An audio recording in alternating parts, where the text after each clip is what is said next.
ആടിൻ്റെ കൂട് നമ്മൾ നിർമ്മിക്കുമ്പോൾ മരത്തിൻ്റെ അടിത്തട്ടാണ് വേണ്ടത് ശരിക്കും. അപ്പോൾ ഗ്രൗണ്ട് ലെവലിൽ നിന്ന് ഒരു 4-5 അടി പൊക്കി നമ്മൾ കൂടുണ്ടാക്കണം. അപ്പോൾ അടിയിൽ നമുക്ക് കോൺക്രീറ്റ്, ഇപ്പം ഞാൻ ചെയ്തിരിക്കുന്നത് കോൺക്രീറ്റ് ചെയ്തിരിക്കുക. അപ്പോൾ അതിൻ്റെ കാട്ടം താഴെ വീഴും. അതുപോലെ തന്നെ ഞാനൊരു കോർണറിലേക്ക് സ്ലോപ്പായിട്ടാണ് ഇത് ചെയ്തേക്കണത്. അപ്പോൾ ആ മൂത്രം ഞാൻ അവിടെ ഒരു ബക്കറ്റ് വെച്ചിട്ട് അവിടെ പിടിക്കും. അതുകൊണ്ടാണ് ഞാനിവിടെ വേറെ വളങ്ങളൊക്കെ ഉണ്ടാക്കുന്നത് കൃഷിക്കുള്ള. അപ്പോൾ ഇതിൻ്റെ ആട്ടും കാട്ടവും മൂത്രം ഞാൻ സെപ്പറേറ്റ് പിടിച്ചിട്ട് ആണ് വേറെ ഇതുണ്ടാക്കുന്നത്. അപ്പൊ പിന്നെ ഇതിങ്ങനെ പൊക്കിയിട്ട് നമ്മള് തടി കൊണ്ടല്ലേ? തടി കൊണ്ട് ഇവിടെ തന്നെ ചെയ്യിച്ചതാണല്ലേ? അതെ അതെ, ഞാൻ ചെയ്തതാ. കോമൺ ഇതായിട്ട് കിടക്കായിരുന്നു. അപ്പൊ എന്താ പറ്റിയെന്ന് വെച്ചാൽ ഇവര് അങ്ങോട്ടും ഇങ്ങോട്ടും ഇടി കൂടും.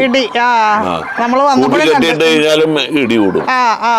അപ്പൊ അതിനെ സെപ്പറേറ്റ് ഞാൻ സെപ്പറേറ്റ് ഒരു ക്യാബിൻ പോലെ ഉണ്ടാക്കിയേക്കാം ഓരോരുത്തർക്ക്. അതിനധികം ഇത് വേണ്ട, ഒരു 2-2.5 അടി വീതിയിലുള്ള കല്ലികളായിട്ട് തിരിച്ചിട്ട്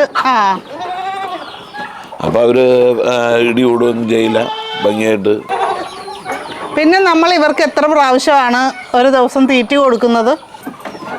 രാവിലെ എന്തെങ്കിലും കുറച്ച് പുല്ല്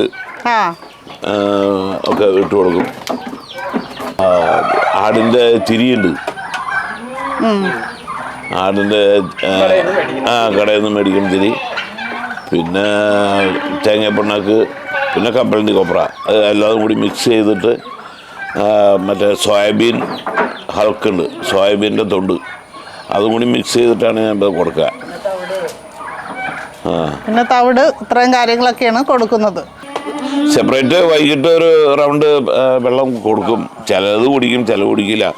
പിന്നെ ഈ തീറ്റ കൊടുക്കുന്നതിൽ തന്നെ കുറേശ്ശെ വെള്ളത്തിൻ്റെ അംശം ഉണ്ടല്ലോ. നമ്മളിങ്ങനെ കുഴച്ച് ഈ പുട്ടിന് കുഴക്കണ പോലെ അതിലും കുറച്ചും കൂടി നനവോട് കൂടിയാണ് കൊടുക്കുന്നത്.